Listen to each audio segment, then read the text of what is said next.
Allô, bonjour ou bonsoir à toi, dépendamment de l'heure à laquelle tu nous suis. Et un bonjour spécial à toi aussi qui nous suis sur notre télévision à Kinshasa, Lubumbashi et maintenant sur Canal+, sur la chaîne 348. Bienvenue à Alpha Ministries, mon nom est Ariane Kisanga et comme tu le sais, j'aime la présence de Dieu. Alors avant qu'on commence ce soir, on va commencer par la prière. Et notre verset d'ouverture pour la prière aujourd'hui, c'est Jean 10, du 27e au 28e verset. La parole de Dieu dit, « Mes brebis entendent ma voix. Je les connais et elles me suivent. Je leur donne la vie éternelle. Elles ne périront jamais. Et personne ne les ravira de ma main. Mes brebis entendent ma voix. » Tu vas te joindre à moi ce soir ou ce matin, selon l'heure à laquelle tu me suis, et on va prier ensemble. On va demander au Seigneur de nous parler. Nous sommes les brebis du Seigneur. Il est venu, il est mort pour nous. Il nous a rachetés à lui. On va lui demander de nous parler. On ne vient pas semaine après semaine se connecter pendant cette émission du partage juste parce que nous aimons l'émission. Mais on vient parce qu'on veut l'entendre nous parler. Alors tu vas demander au Seigneur de te parler. Rends-toi disponible au Saint-Esprit. Demande au Seigneur de te parler. Saint-Esprit, nous voilà encore là ce soir. Saint-Esprit, nous sommes encore là dans ta présence. Et nous te demandons de nous parler. Tu dis que tes brebis connaissent ta voix et que personne ne peut les ravir de tes mains. Seigneur, nous sommes tes brebis. Parle-nous ce soir.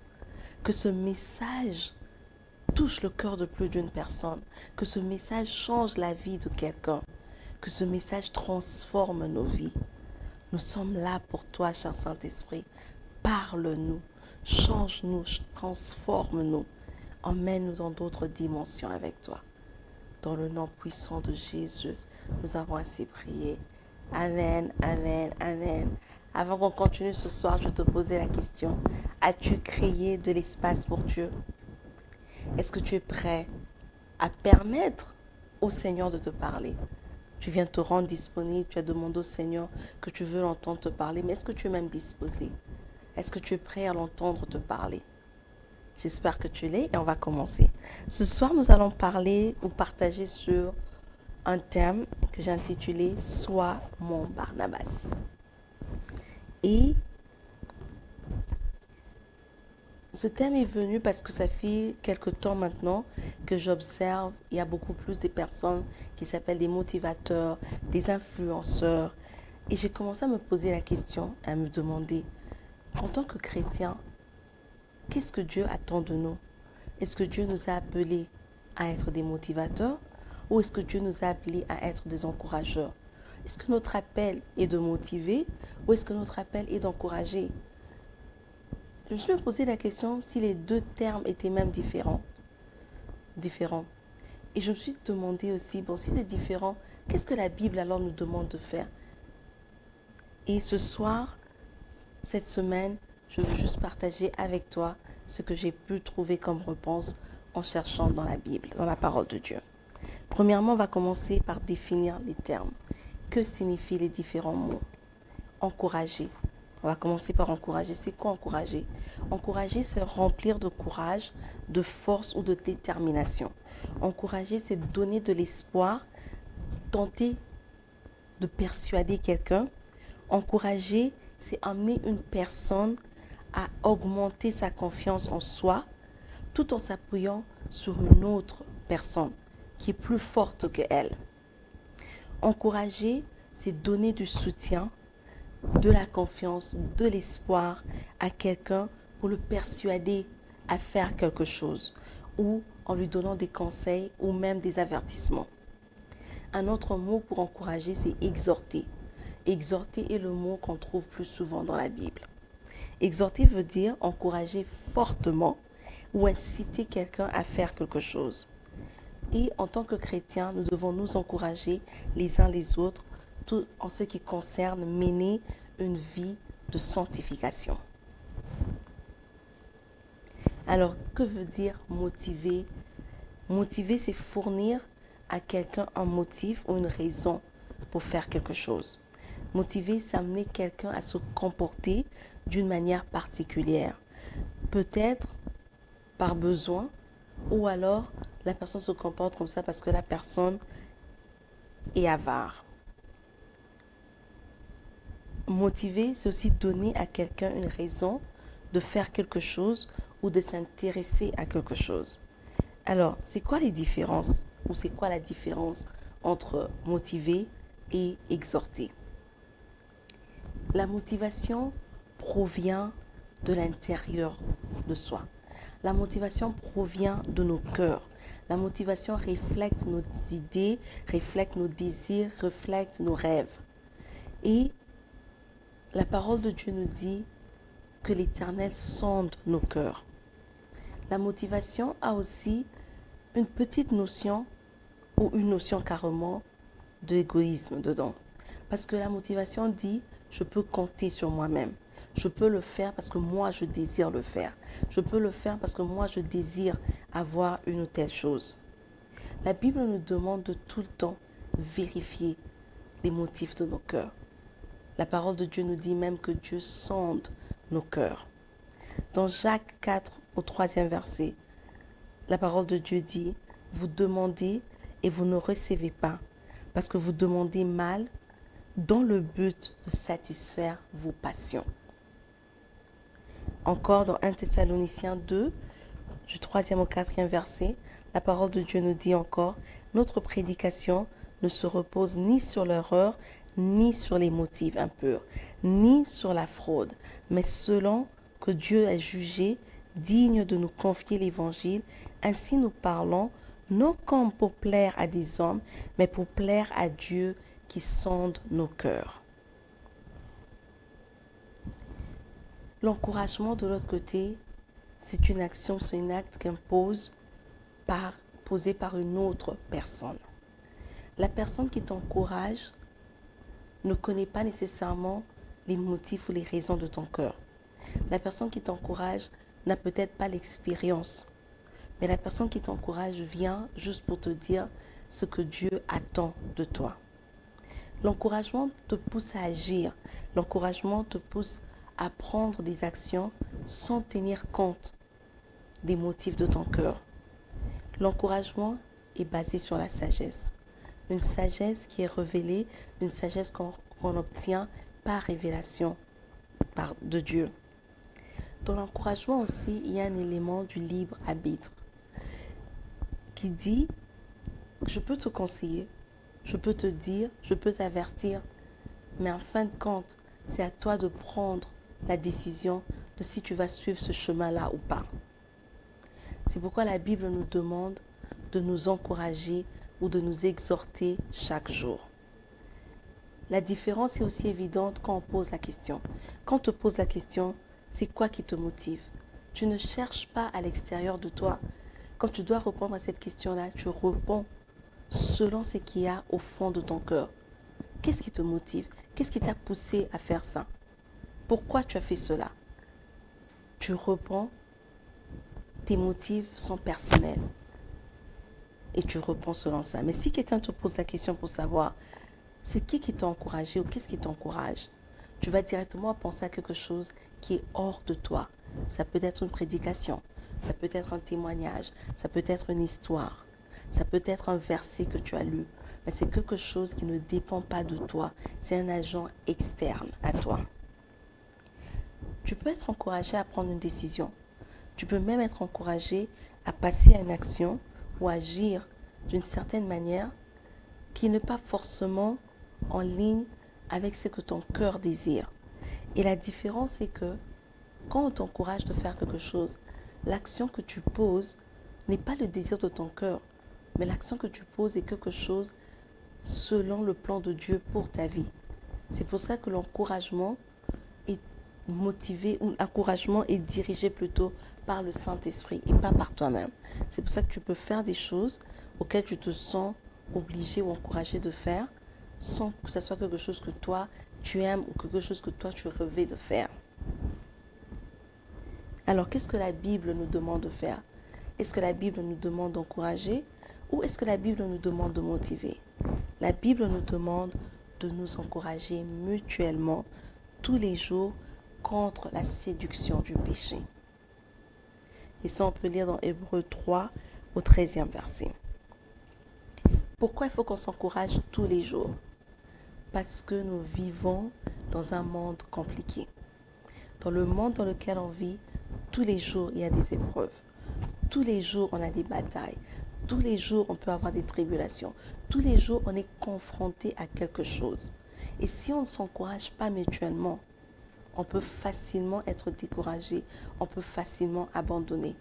Donc, on doit s'encourager mutuellement pour se rappeler des promesses que Dieu a pour nous, pour se rappeler des projets que l'Éternel a pour nous. Il dit c'est des projets de bonheur, des projets de prospérité, des projets pour nous donner un avenir et une espérance. Ce n'est pas des projets de malheur qu'il a pour nous. Et si on ne sait pas se rappeler ça mutuellement, on tombe dans le piège du péché. On tombe dans le piège de l'abandon, on tombe dans le piège du manque de foi. Nous nous encourageons aussi les uns les autres parce qu'en le faisant, on glorifie le Seigneur. Pas seulement dans nos propres vies, mais aussi dans la vie de nos voisins. Et l'encouragement, la Bible nous montre aussi que c'est un ministère. L'encouragement, c'est un service qu'on rend aux autres. L'encouragement, c'est quelque chose qu'on fait pour notre frère, pour notre sœur. L'encouragement, c'est quelque chose qu'on fait au-delà de nous, mais pour le bien de quelqu'un d'autre. Quels sont alors les avantages de l'encouragement ou de l'exhortation?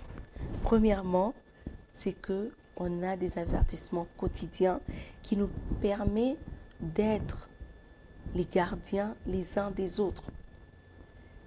Comme je disais, il y a le risque d'endurcir son cœur. Le monde est tellement compliqué que si tu as personne pour t'encourager, tu peux, par obstination ou alors par manque de foi, endurcir ton cœur. Tu as besoin que quelqu'un te rappelle tout le temps que Christ a vaincu ce monde, que Christ est au-delà de tes tribulations, que Christ est au-delà de tes problèmes. Ne lâche pas, n'abandonne pas, ne perds pas ta foi, ne te fatigue pas. Et dans l'encouragement, il y a aussi l'élément d'avertissement. Tu peux avertir quelqu'un sans pour autant avoir passé par la même situation. Peut-être Dieu te permet de voir quelque chose que la personne ne voit pas. Ou tu peux avoir entendu parler d'un danger que la personne n'est pas au courant. Et dans l'encouragement, il y a cet élément-là d'avertissement. Si on le fait tous les jours, on se protège mutuellement. L'encouragement aussi nous incite aux bonnes œuvres et aux actes d'amour. Quand on s'encourage à poser des bonnes œuvres. Normalement, on n'est pas supposé s'encourager dans le mal. Et même quand la Bible parle de l'exhortation, de l'encouragement, elle ne parle pas de ça dans un mauvais sens. Ça parle de ça dans un sens où on s'entraide à poser des bons actes. On s'entraide à poser des actes d'amour. L'encouragement nous aide aussi à marcher avec sagesse. L'encouragement provient déjà de la sagesse que Dieu donne. Quand tu as des personnes autour de toi qui peuvent voir le danger avant toi, tu sais marcher sagement.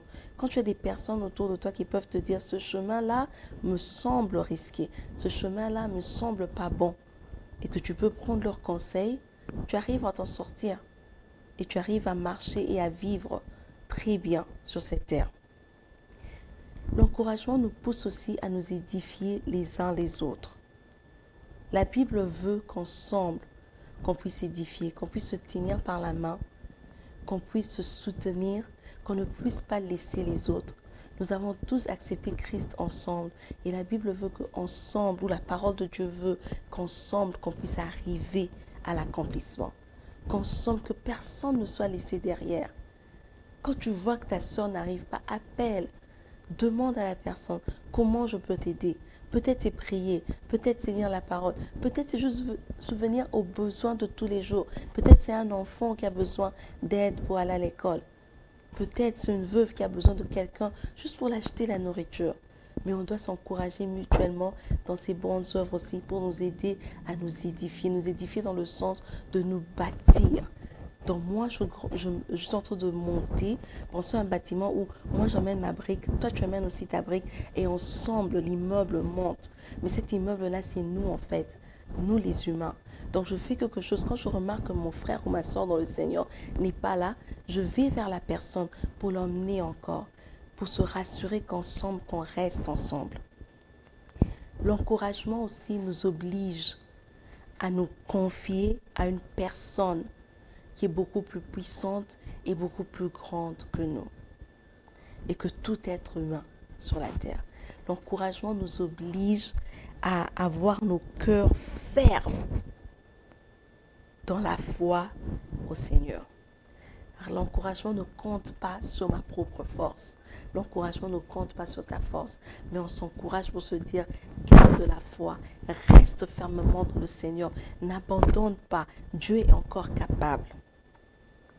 Et en dernier lieu, l'exhortation ou l'encouragement est un don du Saint-Esprit. Et ça, on peut voir dans Romains 12, 4 à 8. Quand on liste tous les dons, on parle aussi de l'exhortation ou de l'encouragement. C'est un don du Saint-Esprit. Ça veut dire que pour que ça opère, il faut que le Saint-Esprit puisse agir. Ça veut dire que ça n'opère pas selon tes circonstances. Parce que des fois, tu peux traverser des choses difficiles et tu te dis que tu n'es pas capable d'encourager quelqu'un. Mais si c'est un don que Dieu a mis en toi, malgré tes situations difficiles, malgré que toi-même tu as du mal à te relever, toi-même tu as du mal à faire quelque chose, dès que tu entends que quelqu'un d'autre est dans une situation difficile, tu sais encourager la personne. Parce que ce n'est pas sur tes forces que cela dépend, mais cela dépend plutôt, mais c'est sur la puissance du Saint-Esprit. Et parce que ça dépend du Saint-Esprit et la force de l'encouragement est tirée du Saint-Esprit, avec l'encouragement, tu peux aussi être poussé à poser des actes que toi, normalement, selon ce qu'il y a dans ton cœur, tu ne devrais pas poser. Mais à cause du Saint-Esprit, tu le fais. Quand on regarde de l'autre côté, la motivation ou être motivé, le plus grand problème ou le plus grand danger avec la motivation, c'est l'orgueil. Proverbe 3, 34 nous dit que Dieu résiste aux orgueilleux, mais qui fait grâce aux humbles. Quand toi tu es toujours motivé de faire toutes choses, ou quand toi parce que tu as eu une expérience quelconque dans la vie, parce que tu es arrivé à un niveau quelconque dans la vie, tu veux maintenant motiver les autres en te disant « Moi, je l'ai fait, vous aussi, vous pouvez le faire. » Quand tu arrives à ce niveau-là, tu comptes que sur toi, tu deviens orgueilleux. Et quand tu atteins le niveau de l'orgueil, l'Éternel t'abandonne parce qu'il dit qu'il résiste aux orgueilleux, mais qu'aux humbles, il fait grâce. Évitons la résistance de Dieu. Parce que si les hommes nous résistent, Dieu peut encore être de notre côté. Mais si on arrive au point où Dieu lui-même nous résiste, notre vie, elle est gâchée. Pour finir ce soir, la motivation, elle est très personnelle. La motivation, c'est vraiment basé sur toi. Si je dis aujourd'hui que je veux être une motivatrice, qu'est-ce que cela signifie? Cela signifie que je viendrai, que je veux te parler, t'emmener à faire quelque chose, te pousser à poser un acte et te donner une raison de le faire. Et cette raison, elle est très souvent très personnelle. Cette raison, c'est que tu dois le faire pour toi-même. Je veux le faire pour moi. Je veux le faire parce que moi, j'ai un rêve. Je veux le faire parce qu'on a dit que je ne pouvais aboutir à rien. Je veux le faire parce que je dois briser tous les stéréotypes. C'est vrai, tu peux le faire. Et tu peux arriver au succès, selon toi. Mais est-ce que la main de l'Éternel sera avec toi? Est-ce que quand tu arriveras dans ce succès-là, est-ce que tu auras toujours la bénédiction de Dieu? Et quand tu as fini, et que finalement ce corps que tu croyais qui pouvait tout faire tombe malade, sur quoi tu te bases? Il y a une très forte différence, une très grande différence entre dire à quelqu'un, tu peux le faire parce que tu es fort, tu peux le faire parce que toi tu tu es macho, tu peux le faire parce que tu as la force en toi de le faire. Et dire à quelqu'un, tu peux le faire parce que Christ en toi te permet, ou tu es capable, tu arrives à tout faire par Christ qui te fortifie. C'est très différent. Alors, par conséquent, je te supplie de répondre à l'appel de Dieu. Dieu nous appelle à être des Barnabas, des fils d'encouragement, les uns pour les autres, et cela tous les jours. S'encourager tous les jours parce que le monde dans lequel on vit est très difficile. S'encourager tous les jours parce qu'on a besoin de se rappeler que Christ a vaincu ce monde. On a besoin de se rappeler que Dieu a des projets de bonheur et de prospérité pour nous. C'est pour ça qu'on doit s'encourager. C'est pour ça qu'on doit être des Barnabas, des fils d'encouragement, et on doit l'être tous les jours parce que nous vivons tous les jours. On va incliner nos têtes dans la prière. Éphésiens 4, versets 29 en 31, nous demande de nous édifier, de nous bâtir, de nous aider à grandir les uns les autres. Et tu vas juste prier ce soir. Et je vais prier aussi une prière très simple. On va dire, Seigneur, aide-moi. Aide-moi à sortir des paroles qui peuvent encourager mon frère, ma soeur. Aide-moi à être une personne qui peut encourager quelqu'un d'autre.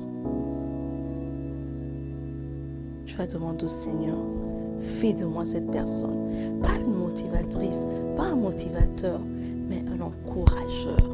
Une personne qui encourage, une personne qui rappelle aux autres les projets de Dieu pour eux, une personne qui rappelle aux autres ce que Christ a fait à la croix, une personne qui rappelle aux autres que Christ revient bientôt, une personne qui rappelle aux autres que Christ a vaincu ce monde et qu'en lui nous avons tout ce dont nous avons besoin.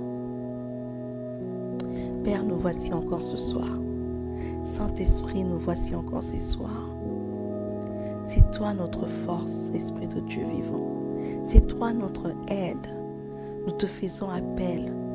Dans le salon où se trouve ma soeur, dans la voiture, dans la cuisine. Là où nous sommes, nous te faisons appel. Et nous te demandons de nous aider à être des personnes qui encouragent, à être des personnes qui édifient les autres, à être des personnes qui exhortent les autres, Yahweh.